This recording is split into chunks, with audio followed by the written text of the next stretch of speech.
Mainstream school is fine for some kids, but to say that one shoe fits all is ridiculous, really.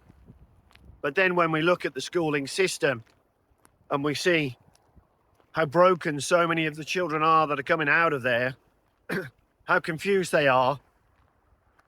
I work with employers that are trying to find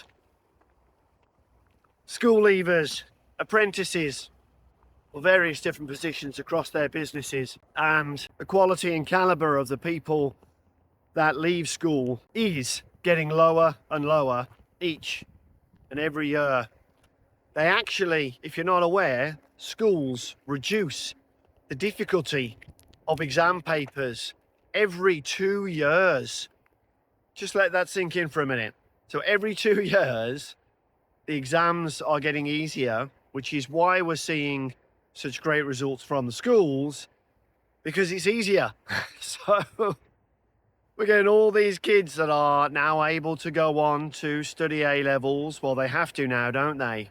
But maybe that was made on purpose by keeping them stupid. They're teaching the same things in the same way that they have for 100 years, and the world's a very different place now. We're being taught at school to still have the teacher up front, listen to what they've got to say, absorb and memorize that information, and then be able to write it down in an exam. So really, it's all about how much you can retain rather than how much you can understand, or even better, understand. We're not keen on the word understand. I will slip up and use it occasionally, I'm sure. But the reason we don't like understand is we are not teaching our son to stand under anyone. This is about him gaining his own power, his own freedom through mind control, through understanding how to think, and through thinking in a powerful way. I don't claim to be an expert. What I have done over the last 5 years is study parenting rather deeply. I've read and studied over 50 books. We have compiled an adult life preparation program for our son. And the way that we did that was we started with the end in mind.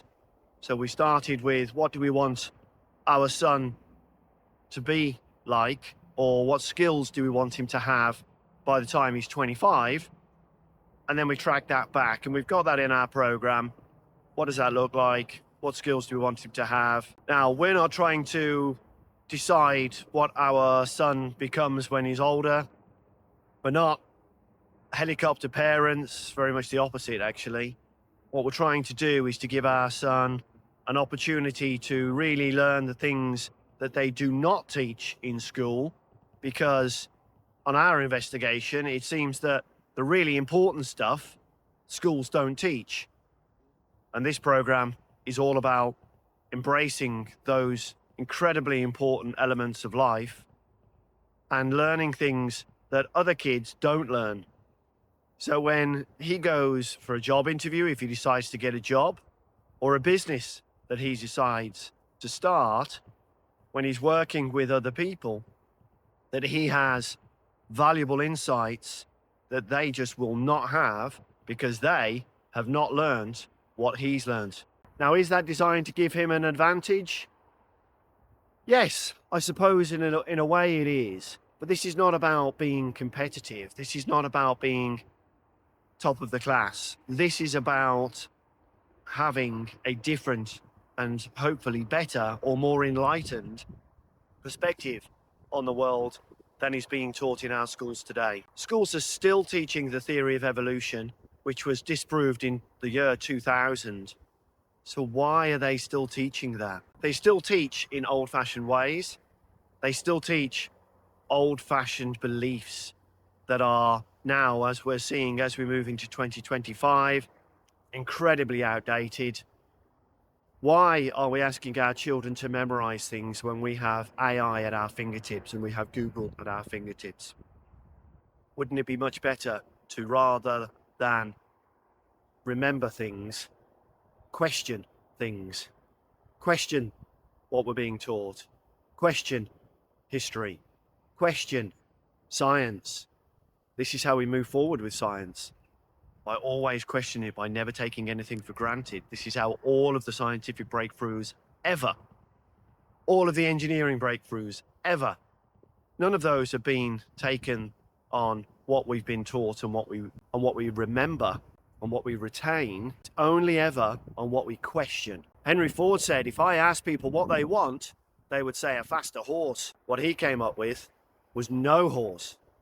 So again, questioning and changing what we believe we know to what we could find out. Removing what we believe, removing what we've been taught, removing what we remember, and moving on to a much higher level of thinking, which is, how can we do it better? How can we do it differently? Is this really the right way? Is this really how things work? And in this course, we're going to explore all of those and more.